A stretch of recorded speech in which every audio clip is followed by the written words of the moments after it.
প্রিয় ভিউয়ার্স, আসসালামু আলাইকুম। আমাদের কৃষি ইউটিউব চ্যানেলে সবাইকে স্বাগতম। আশা করি সকলেই ভালো আছেন। আলহামদুলিল্লাহ, আমিও ভালো আছি। তো প্রতিবারের মতন আজকেও আমি আপনাদের মাঝে একটি ছোট্ট ভিডিও নিয়ে আসলাম। আশা করি মনোযোগ সহকারে আমার ভিডিওটা দেখবেন। আপনারা জানেন যে বিভিন্ন সময়ে কৃষি বিষয়ে সঠিক তথ্য দেওয়ার চেষ্টা করি। তো আমি আজকে আপনাদের মাঝে খুবই চমৎকার একটি বিষয় নিয়ে আসলাম। তো আপনারা ইতিমধ্যে দেখতে পাচ্ছেন যে ঘাসের মতন দেখা যাচ্ছে, আসলে এটা ঘাস নয়, এটা হচ্ছে রজনীগন্ধা ফুল। প্রথম অবস্থায় বিচি লাগানো হয়েছিল। তো আসলে যে সময় বিচি লাগানো হয়েছিল আমি আপনাদের মাঝে শেয়ার করেছিলাম, একটি ভিডিও আপনাদের মাঝে শেয়ার করেছিলাম যে কিভাবে লাগানো হচ্ছে। তো যারা দেখছেন তো দেখছেন, আর যারা না দেখেন না অবশ্যই আমার চ্যানেলে ভিডিওটা দেখে আসবেন। তো আসলে আমি এই বিষয়ে আজকে আপনাদের মাঝে কিছু কথা বলবো, যে এবং দেখানোর চেষ্টা করব রজনীগন্ধা ফুল কিভাবে ব্যাট করা হয়েছে বা কিভাবে লাগানো হয়েছে বিচি। তো প্রথম অবস্থায় আমি আপনাদেরকে দেখানোর চেষ্টা করি, মনোযোগ সহকারে দেখবেন।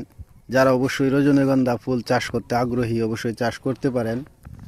দেখেন, অত্যন্ত সুন্দর হয়েছে। আসলে যদি আপনি পরিশ্রম না করেন তাহলে আসলে কিন্তু সঠিক ফলাফলটা পাওয়া অসম্ভব হয়ে যায়।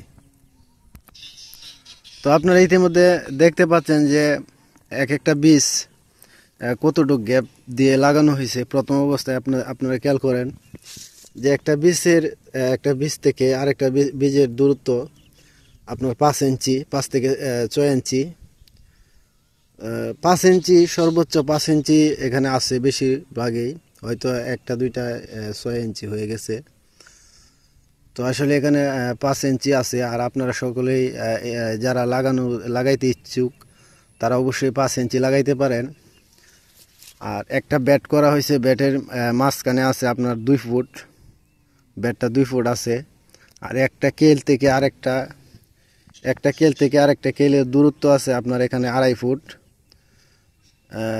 একটা গাছের থেকে আরেকটা গাছ মাঝখানে গ্যাপ হচ্ছে 2.5 ফুট, 2 ফুট অথবা 2.5 ফুট, আপনারা 2 ফুটও দিতে পারেন।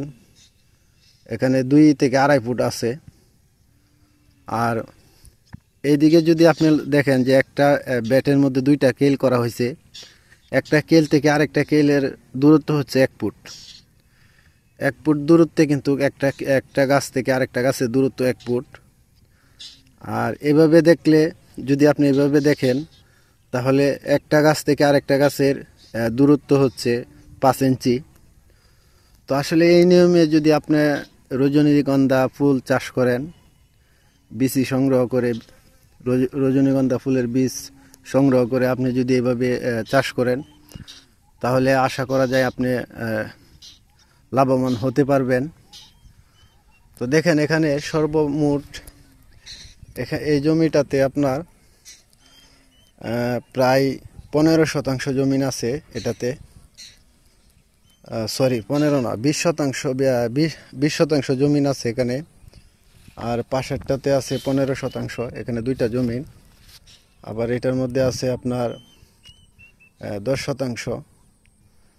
তো এখানে সর্বমোট মিলিয়ে 25% আর আছে 20%, সর্বমোট 45% জমিন এখানে রজনীগন্ধা চাষ করা হয়েছে। তো আমি আজকের মতন এখানে বিদায় নিচ্ছি।